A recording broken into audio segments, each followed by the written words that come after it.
Now, the Lights College Killarney ahead of the Mhuirí final against St Francis College Rochestown. Exciting times in the school? Yeah, great excitement since last Saturday.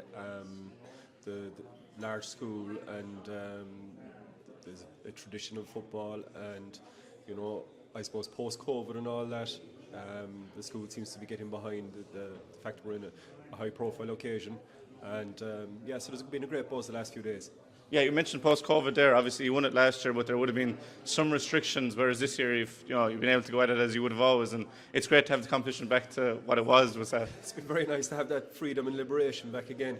I suppose people are looking ahead and looking at the realities of life, that about careers and sport and recreation, and getting the full aspects of school life back up and running. Being back in base rooms and having year areas and all that. So no, it's been a very enjoyable time over the last few weeks. Yeah, and it's a great tradition in your school, Mhuirí. Obviously, the reigning champions. You've won the most titles. That it's a really important aspect of your school. It's a key part of one of our extracurricular program. There are other parts. I suppose. Look, we're from Kerry. We're from East Kerry.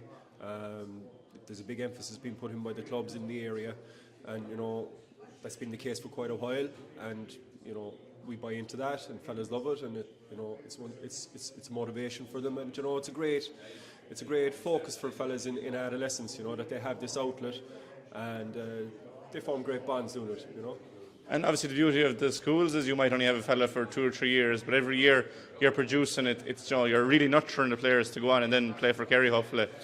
I suppose like Rochestown, we're a big school, we have big numbers, and you're going to get a cohort of 70 or 80 first years anyway, who are mad for road. A lot of those guys stick at it, and you work off a big panel then at senior cycle, and in fairness there's big demands, but they all seem to put it in, as I'm sure that's the case in Rochestown as well. Do you feel pressure in the school that coming in as champions, but every year you're one of the favourites, or is it a privilege to be seen in that light? No, there's a huge motivation by any group to, I suppose, find a position on the wall, to have some sort of legacy or something to look back on for all the time and effort they put in when they are in school. No, we haven't time for that really. You just knuckle down and put in a lot of work, and that's hopefully have something left behind after it. You talk about that wall, there's a lot of superstars on it, we'll say, and even with Kerry win All-Ireland, it shows a clear path for the players that there is more, this is only a stepping stone in their, hopefully, graduation to the senior team. It's a part of the network. There's a lot of other hard work that has to go in as well, like, the development squads, but no, fellas can see that it is a stepping stone. So there's an investment then made by the players who have those aspirations. The semi-final, obviously a local enough derby against Mercy Mount Hawk. What was your take on that game? Because it was comfortable in the end, but it was a struggle for large periods. Yeah, it was a very competitive game. We know each other very well. It was our third time meeting this year. We didn't expect any different. I suppose the challenge for us was we had to face 2 big games in the week, and that just took a bit of managing. But as regards the last day, it was a lot of it was patience. Making sure we had energy in the legs and drive on there when the game needed to be won. Yeah, you mentioned that quick turnaround from quarter to semi, but you must be very glad to have, a 2 weeks to look at Rochestown and see what they're about. You just look at the step in front of you, and for us it's game to game, and we follow the same build-up for every game.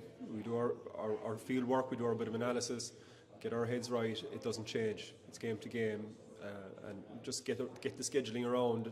The fact there's a little bit of PR for this, which is different to normal, but other than that, it's as we were. And what's the buzz like around the school itself coming into Mhuirí final? Well, I suppose with pre-exams on now at the minute, they can't exactly go mad as such, So things are quite muted at the minute, but I can see towards the end of next week it will be building. The junior school obviously are doing a little bit junior cycle around posters and colours and all that. But the senior cycle students are a bit focused on exams at the minute. And any injuries to report coming into the final from that hectic quarter semi-final period? Well, I suppose we were unfortunate against Bandon in the quarter-final. Our Charlie Keating done his ankle ligaments don't think he'll be back, and I don't think he'll be ready for this. But we're hopeful of having everyone else available. And finally, obviously won last year, will retain a couple of those boys. It must be a big benefit to have that experience of playing on the biggest day in Munster School football. Everything counts, but we're about the collective. We have potentially 5 starters from last year. There's 35 more, so there's a different dynamic. There's a new management team. All of that feeds into a different dynamic, and it's about repeating the process that we have been, doing so far this year. And look, we're getting huge enthusiasm off the boys' effort. Hopefully, they're getting huge energy off our efforts, and look, it's all about using that now for the next